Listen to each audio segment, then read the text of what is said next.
What's going on, everybody? It's your boy Cool JC, one half of Trap News. Over the weekend, a popular gay club in Orlando was a crime scene of a mass shooting. Take a look at this news clip, and when we get back, I'm gonna formulate my I opinion. don't think anybody really knew what was going on until they saw people on the ground bleeding and heard people screaming and heard the commotion, because you didn't know when you're in a bar like that, you really think that it's music. Traumatised and injured clubbers were helped from the scene and taken to hospital for treatment. One mother received texts from her son who said they were trapped in the toilets and they feared they were going to die. Another mother was distraught trying to find out if her son was still alive. I don't know where my son is. No one can tell me where my son is. If he's been shot, if he's dead, no one knows. But they told me there are fatalities. Dozens of emergency vehicles attended outside, including the city's bomb squad and hazardous material team. Immediately following the attack, the gunman is reported to have barricaded himself into the club and taken hostages. The police performed a controlled explosion outside to distract him before he was shot dead. At a news conference, they said he appeared to be armed with an assault-type rifle, a handgun and some sort of device. Do we consider this an act of terrorism? Absolutely. We are investigating this from all parties' perspective as an act of terrorism. Anytime that we have potentially dozens of victims in any of our communities, then I think we can qualify that as a terrorist activity. A major investigation is now being undertaken to determine the gunman's motives and whether he was acting alone. Jane Francis Kelly, BBC News. Now here's what we do know. The shooter was 29-year-old Omar Mateen. 50 people was killed, 53 people were wounded. 911 call said that he pledged allegiance to ISIS. He also was under the watchful eye of the FBI for 2 years. And reports out now saying it's the worst mass shooting in modern American history right now. Our gun law so relaxed that we let crazed individuals legally buy guns like this. Now think about it. I just want to expound on something, a theory that I've been thinking about.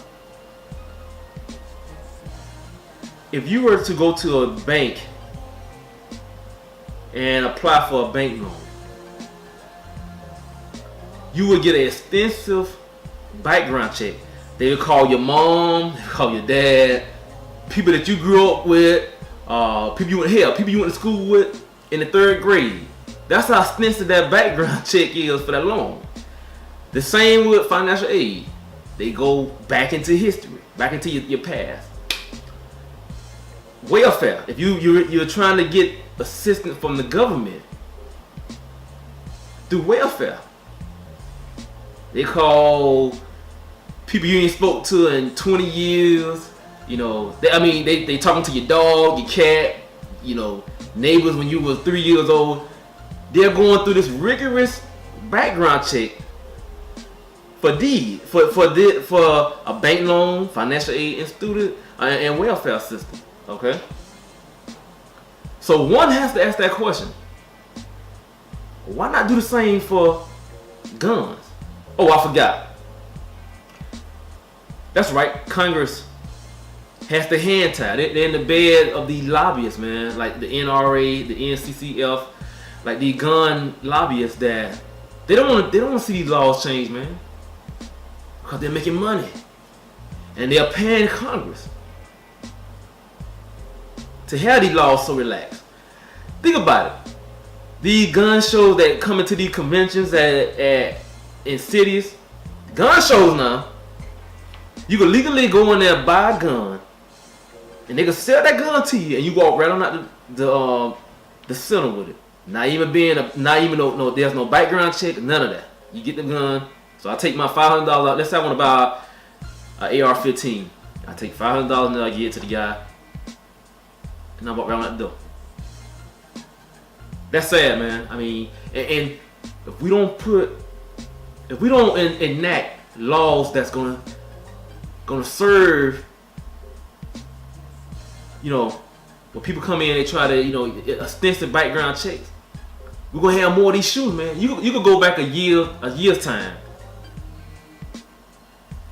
and it's the same, man. All these mass shootings. Hell, mass shootings are getting so popular in America now. You got kids and people are copycatting mass shooting. When that year anniversary up, you have a wacko, a nutbag, a maid's case that would try to duplicate and try to come up do a better job than the last guy. He's trying not to do them, and that's sad, man. You live in a country like this here.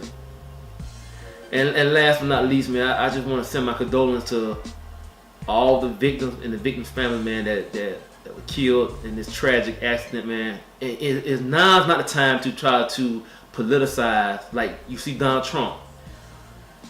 What he's doing with these tweets. Now's not the time for this, man. It's time for some healing, man. It's time for some mourning, and like I said, I don't want to go on these social sites, man, and people trying to make they point. It makes them look stupid, man. I mean, just get a family time to heal and time to come to grips of the reality of what just happened. Their loved one, man, got killed